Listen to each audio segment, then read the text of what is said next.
What's up, everybody? My name is Devin, and you are watching my build guide for Path of Exile. Specifically, we're going to be going over an Elementalist today, and how if you want to level an Elementalist, specifically using Lightning Conduit and Stormbrand, then this is going to be a great build guide for you. Now, it does not scale very well to other lightning skills because brands require a few specific passive skill nodes, so keep that in mind. But this is a very fun build and it has lots of pros. A couple cons, but it has lots of pros. It's very simple, very straightforward. We don't have to respec a lot, which is super nice, and the talent tree is just, it's very easy to navigate. The skills are really easy to understand, and there's not a lot of traps or pitfalls, and there really are almost no uniques that you need to find. There's one, it's your ring, and the ring itself, it'll last you till endgame. It's really good, and I personally am using it, and it's cheap. Literally, you can find a decently well-rolled one for 2C on the trade board right now. So without further ado, let's get into it. So today we're going to be primarily using Path of Building, right? This is just a wonderful tool that will help us get all our thoughts down as far as how the build works, and then we can, from here, we can look at the talent tree, the passive skill tree, the actual skill gems we're going to use, as well as any items that you want to shoot for once you get into maps. Now, I don't have items for leveling. I didn't go for that, but I do have kind of ones you want to shoot for when it comes to white maps, and then once you start getting into red maps, I also have a set of gear there that caps at about 3 million DPS. So it's by far, it's not by far, it's good enough to get you into red maps, get you into bossing. It'll take a little bit of skill for bossing, but it's not squishy. It's got full elementals. It's capped on elemental resists. It's got a decent amount of chaos resist. It's full spell suppression. So it's got everything kind of in a well-rounded way. We use a shield, so it's got some block that'll get you into bossing. Now, this is not meant for an end game guide at all. This again is meant to get you leveling, get you through that process nice and quickly into maps. And then from there, gives you a little bit of direction to help you get through those maps and then get towards the end game. I'll be releasing another video later that will focus on the end game of this build, maybe as I start to crest into Ubers and whatnot, but for now, we're going to start here. So let's get into it. So in Path of Building, we have a couple of things I wanted to point out. You'll notice here, we have a talent tree set up for all sorts of options. So level 1 to 15, 16 to 30, 31 to 35, and all the way down to red maps. So this will be a good guide for you to look and reference and say, hey, you know, I'm level 30. All right, what should I have? What skills should I be using? You know, I'm having a tough time leveling through Act 5 or post Act 5 once our resistances are down. Here's kind of some of the skills you want to take, passives you want to take to help with that, and then so on and so forth. So that's that, and then we have it built the same for our skills. So if you look, I have exactly the same as far as the skills go. To help you understand which gems you should start using, what you should toss, and then how we can start to gear ourselves up towards the end game. Or sorry, not towards maps. So that is that. So let's look. So let's go to the tree and let's talk about Lightning Conduit. Let's talk about Elementalists in general. So as you start, you're not going to be an Elementalist, you're going to be a Witch, but we know that we want to use lightning skills. So we're going to take advantage of that, and we're going to go immediately start getting lightning skills as soon as we can. So the first thing you want to do is you're going to come up the tree, and you're going to want to get Arcanist Domination. And then from Arcanist Domination, you're going to want to come up and get Lightning Walker. Lightning Walker is very nice. It's big. It gives us lightning resist, but also makes us cast our lightning spells faster, more lightning damage. So this is the first talent you really want to try to get.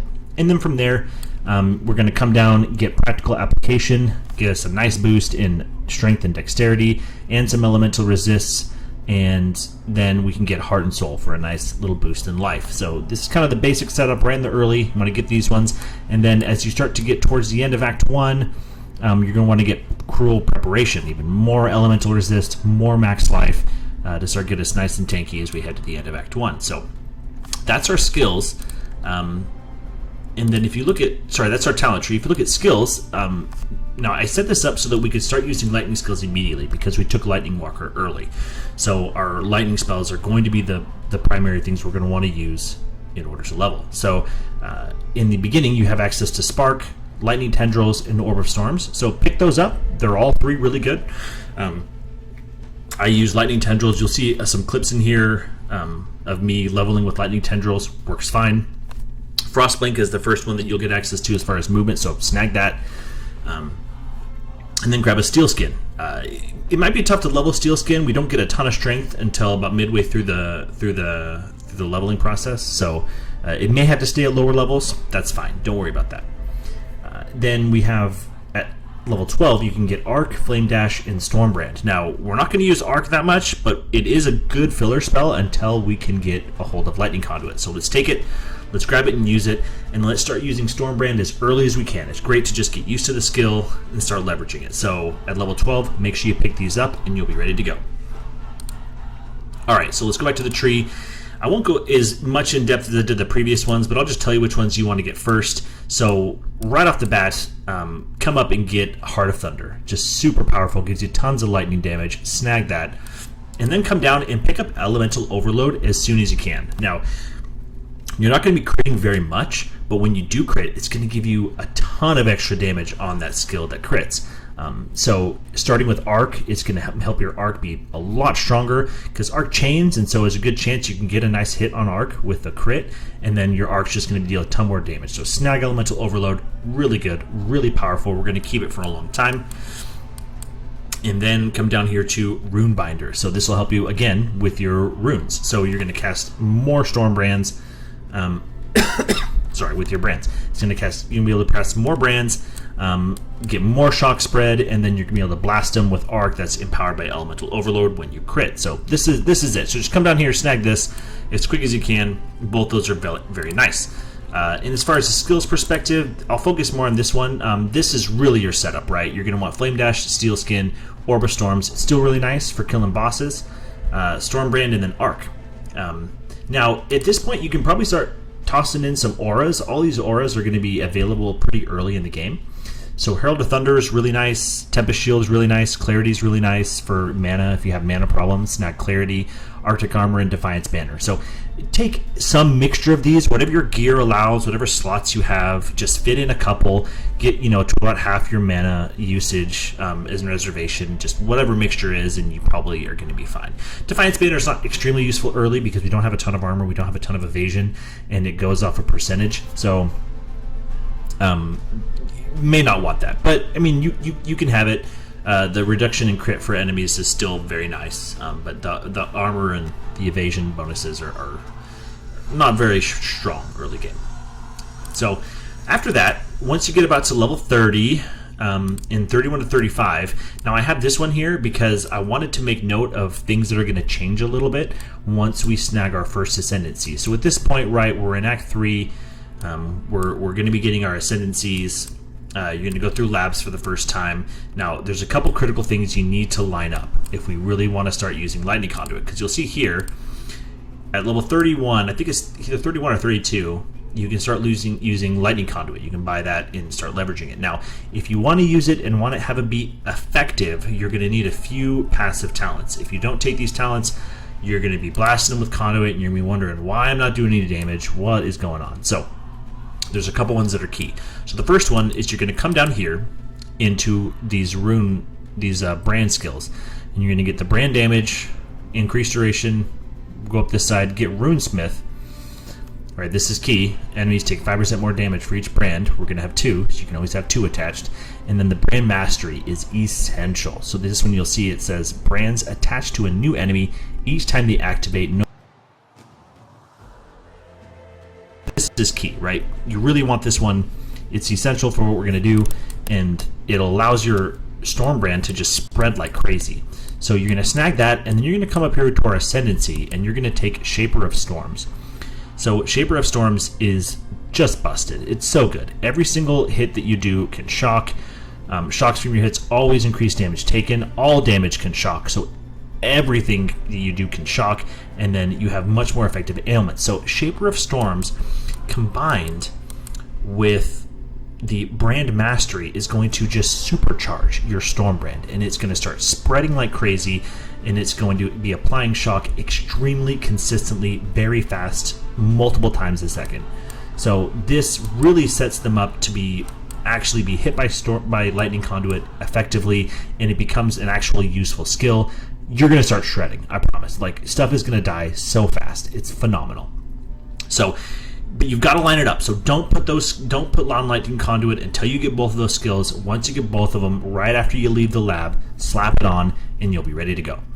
So that's that. Hydrosphere is the first time here, so I'll point it out. It's really meant for to provide some exposure, lightning exposure. So you drop a Hydrosphere. It's really meant for bossing, right? So if you're at a boss or if you're at a rare, drop the Hydrosphere on top of it, drop your Storm Brands, and then start blasting with lightning conduit. It just is a nice damage boost. It's really not effective though for mapping or running through lots of mobs. It's slow. We don't want to be casting 3 skills for every mob, so only use that for bosses or for tough rares. But at this point, right, we kind of have the same thing going on. Steel Skin, Flame Dash. I like to put Steel Skin on step.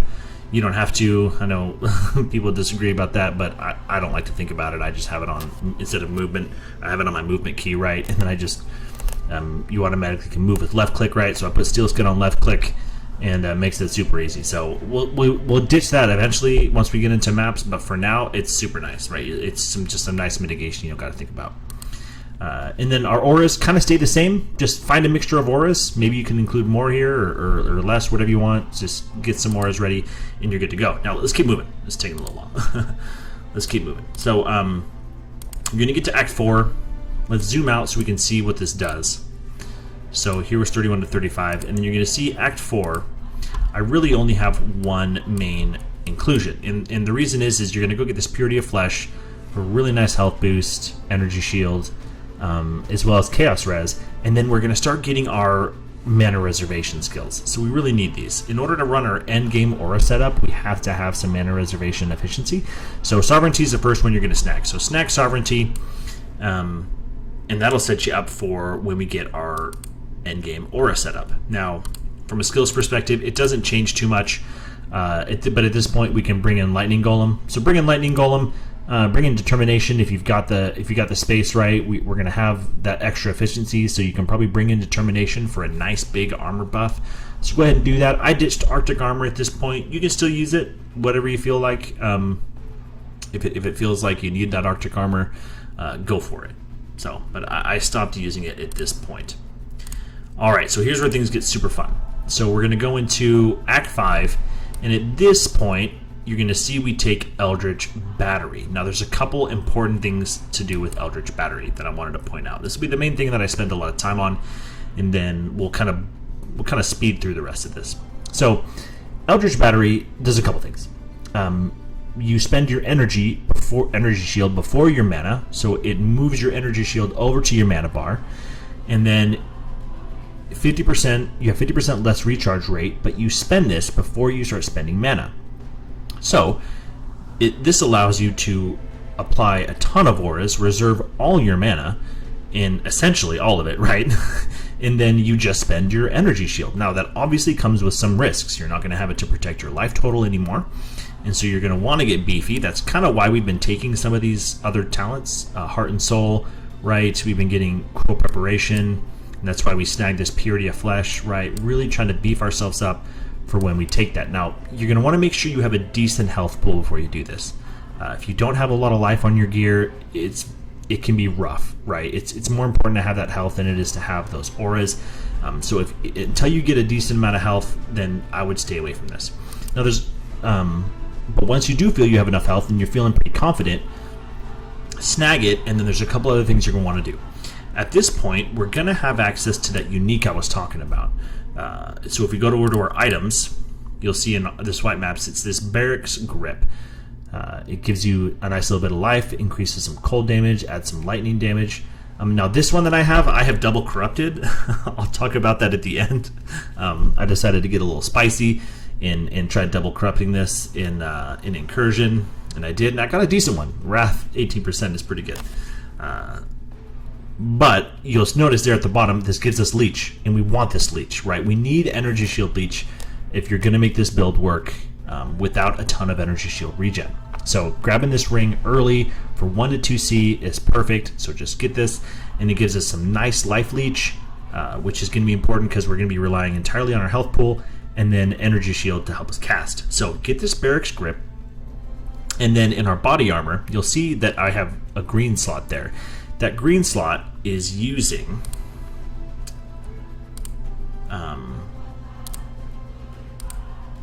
hypothermia.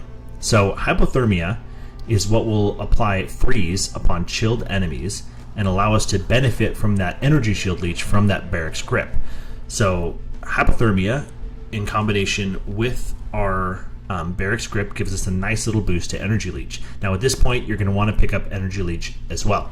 Both of these combined should give you enough, as long as your energy shield pool is decent, in order to make up for the fact that you're going to be blasting and spamming lightning conduit consistently. Now one thing I will note, that if you have both of these things and you're still having energy shield problems, as far as a mana cost, like a mana perspective, right? You're running out of energy shield way too fast. The main problem is probably that your pool is too small. Energy shield, the way it works, and I'm not going to explain it in depth here, but it caps out at 10%. So if you have an energy shield leech instance, it can only leech up to 10% of your current energy shield pool.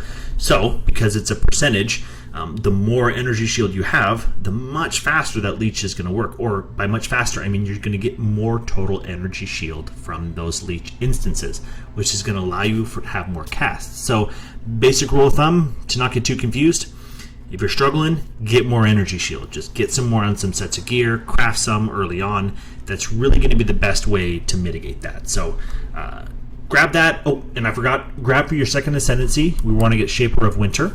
This is going to make it so everything can chill.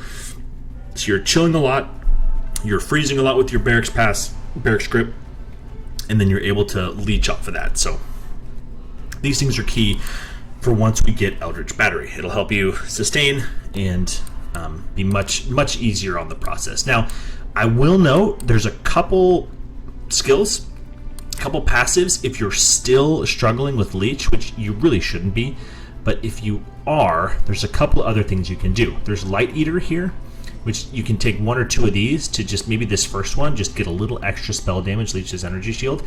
Sometimes I'll just grab that one passive just to kind of help.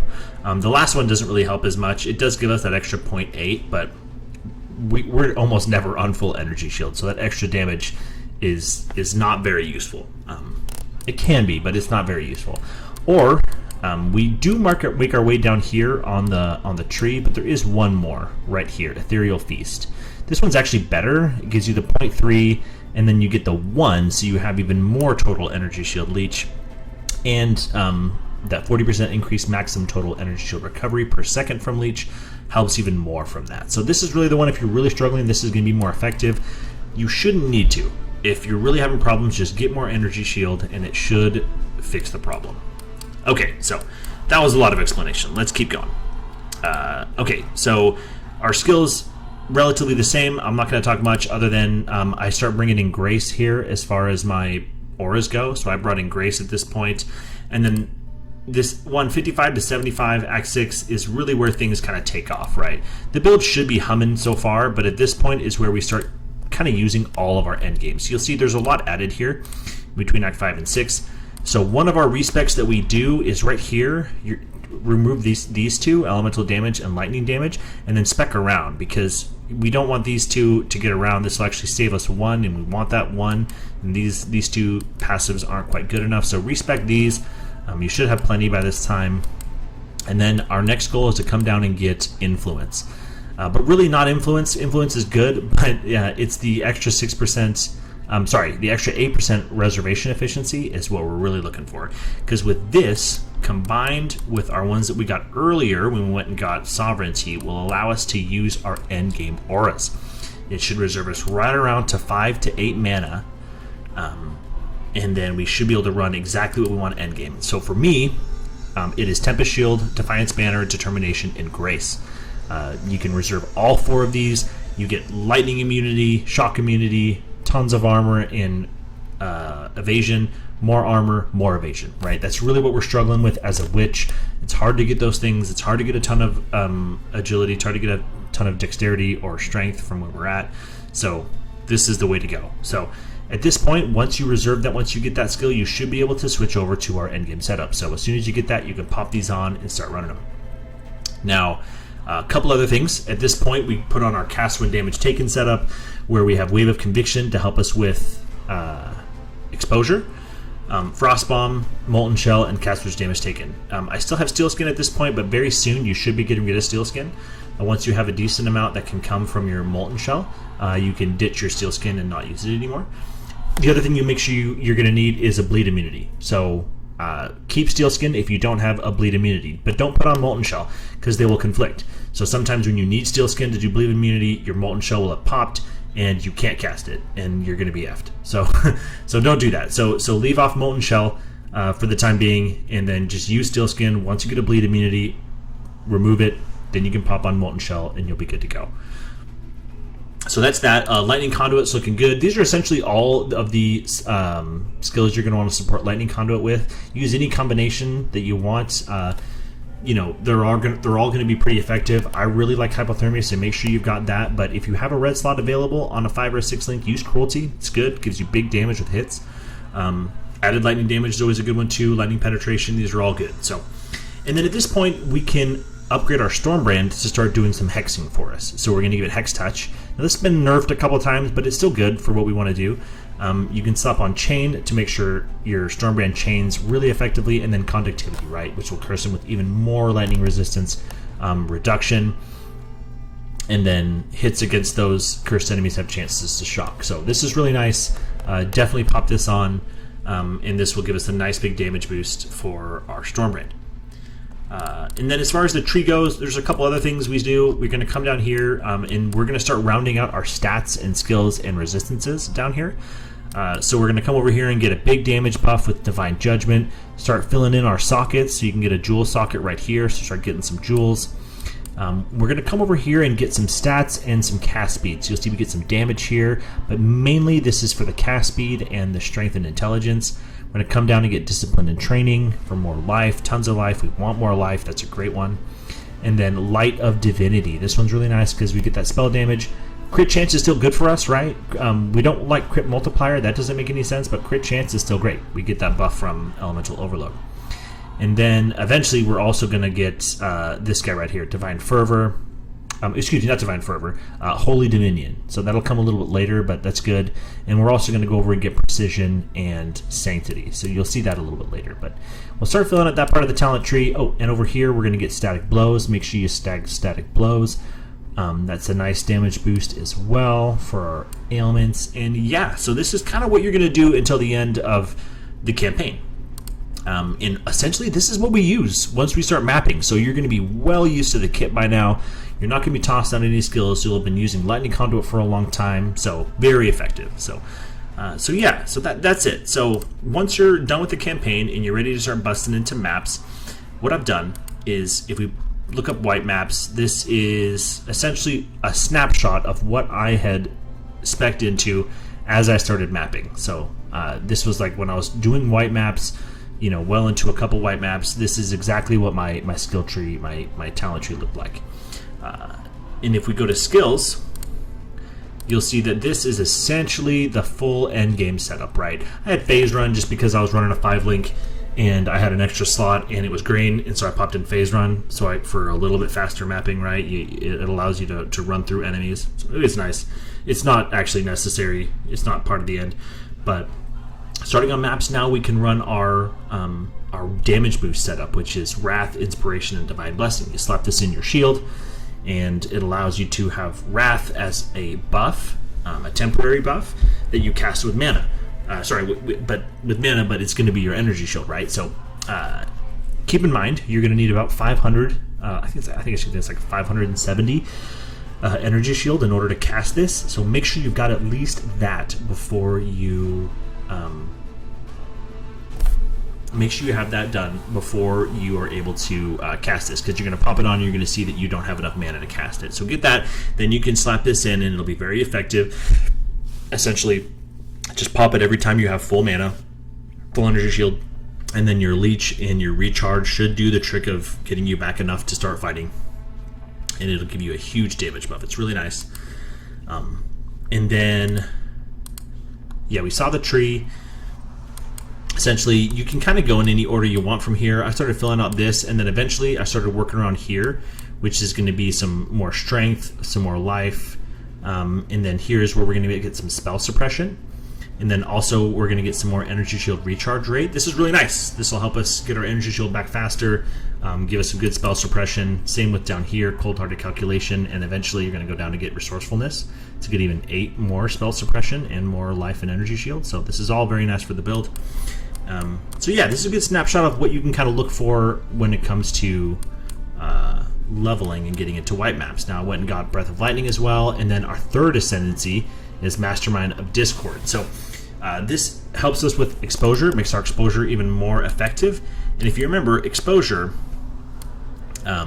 we get from 2 sources, right? We get it from, if you remember back in the leveling, we got it from Hydrosphere, but in white maps, I ended up getting it from our cast when damage taken. Where are you? Yeah, we still got Hydrosphere there, so I was still using it there.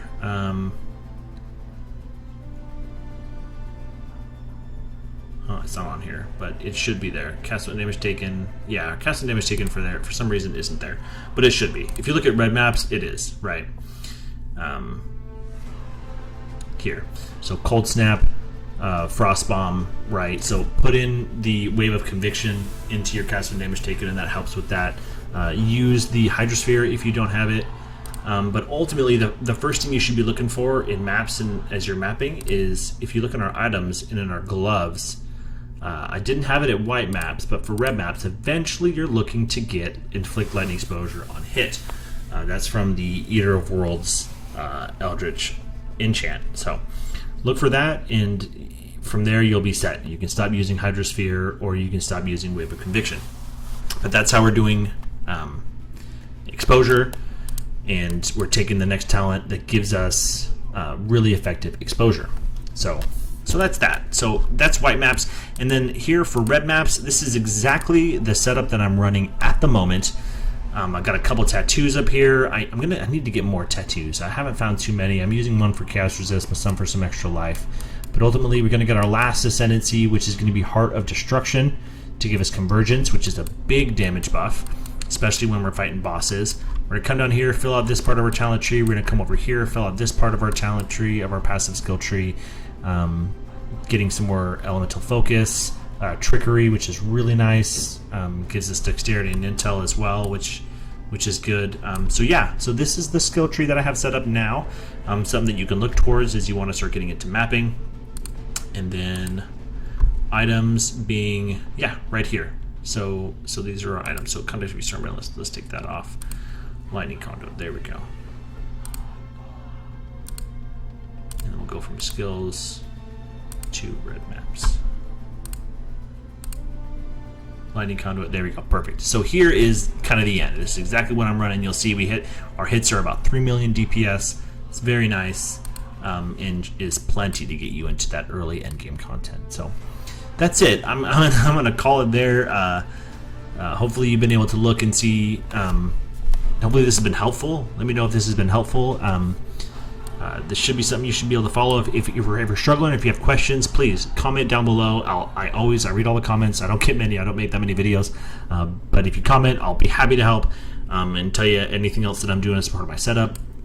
And then look for the next video, which will hopefully become in about at the end of the month, or somewhere, in the next 3 or 4 weeks as we get closer. And I'm going to really try to get through all the bosses, attempt some Ubers, really try to gear out this guy even more. I'd like to get to where I have an idea of where the build can get you with about 20-25 divines. So that's the goal. Is the next one will be like 20-25 divines. What kind of gear can you get? What does an end game look like? Can we push this to 6, 7, 8, 10 million DPS? We'll see. Anyways, I hope you enjoyed this. Thanks for watching, and I'll catch you in the next one.